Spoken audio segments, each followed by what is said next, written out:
اعوذ باللہ من الشیطان الرجیم بسم اللہ الرحمن الرحیم رب اشرح لی صدری ویسر لی امری واحلل عقدۃ من لسانی یفقہوا قولی۔ ریاض الصالحین حصہ اول، احادیث نبی صلی اللہ علیہ وسلم۔ سفر میں سواری پر ہوتے وقت پڑھنے کی دعائیں۔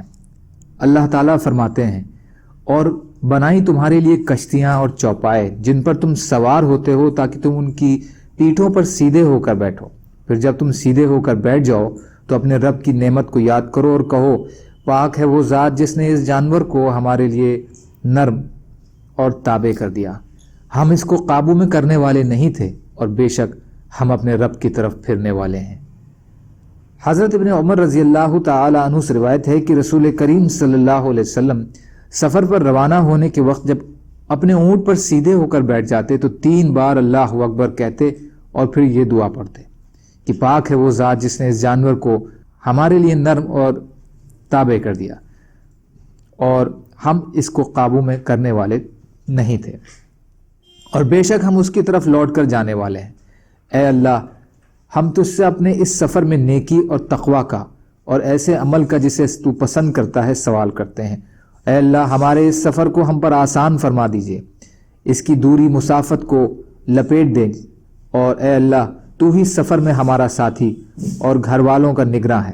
اے اللہ، میں سفر کی سختی سے، خطرناک منظر سے اور واپسی پر مال اور گھر اور اولاد میں بری تبدیلی سے تیری پناہ مانگتا ہوں۔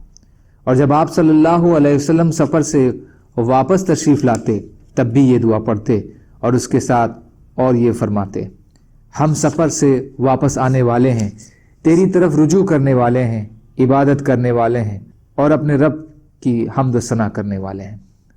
مسلم شریف۔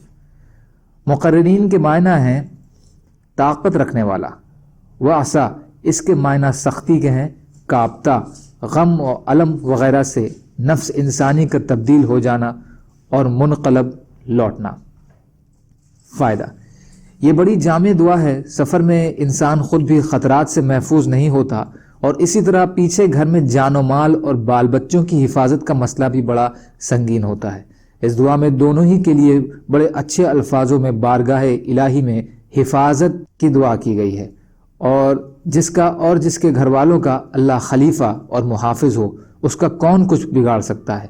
اس لیے یہ دعا سفر پر روانہ ہوتے وقت اور واپسی پر دونوں موقعوں پر پڑھی جائے، اور واپسی میں آئیبونا تائیبونا کا اضافہ کر لیا جائے۔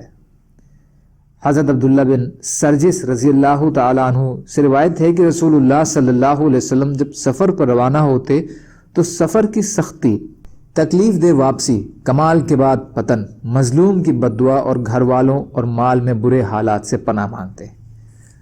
مسلم شریف۔ فائدہ، الہور کے معنی ہے پگڑی کے پیچ یا بل کھول دینا، اور کور کے معنی ہے پگڑی کے بل دینا، یعنی پگڑی باندھ کر اسے کھول دینا۔ یہ اشارہ ہے اصلاح کے بعد فساد سے، کسی کام کے صحیح طریقے سے انجام پا جانے کے بعد اس میں کمی اور کوتاہی ہو جانے سے، ایمان کے بعد کفر سے، اور فرمانبرداری کے بعد نافرمانی سے، یعنی کسی ایک اچھی حالت سے بری حالت کی طرف لوٹنے سے پناہ مانگی ہے۔ تقریباً یہی مطلب کور کی بجائے کون کا بھی ہے، جس کے معنی وجود اور استقرار کے ہیں، یعنی اچھی حالت پر استقرار اور ٹھہراؤ کے بعد اس سے لوٹ آنا یا اس میں کمی ہو جانا، اس سے اے اللہ بچا کر رکھنا۔ اس میں مظلوم کی بددعا سے بھی پناہ مانگی گئی ہے، کیونکہ مظلوم کی بددعا کو اللہ تعالیٰ فوراً سنتے ہیں اور قبول فرماتے ہیں۔ اس لیے ضروری ہے کہ انسان سفر پر روانہ ہونے سے پہلے اگر اس نے کسی پر ظلم کیا ہو تو اس کا ازالہ کرے، کہیں ایسا نہ ہو کہ سفر میں مظلوم کی بددعا اپنا اثر دکھائے تو حالت سفر میں اسے اور زیادہ مشکلات کا سامنا کرنا پڑے۔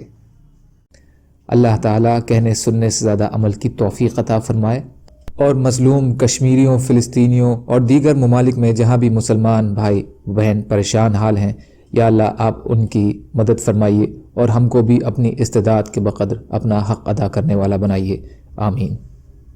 سبحان اللہ و بحمدہ، سبحانک اللہم و بحمدک، اشہد ان لا الہ الا انت، استغفرک و اتوب الیک۔ سبحان ربک رب العزۃ عما یصفون، وسلام علی المرسلین، والحمد للہ رب العالمین، برحمتک یا ارحم الراحمین۔ لا الہ الا اللہ محمد رسول اللہ۔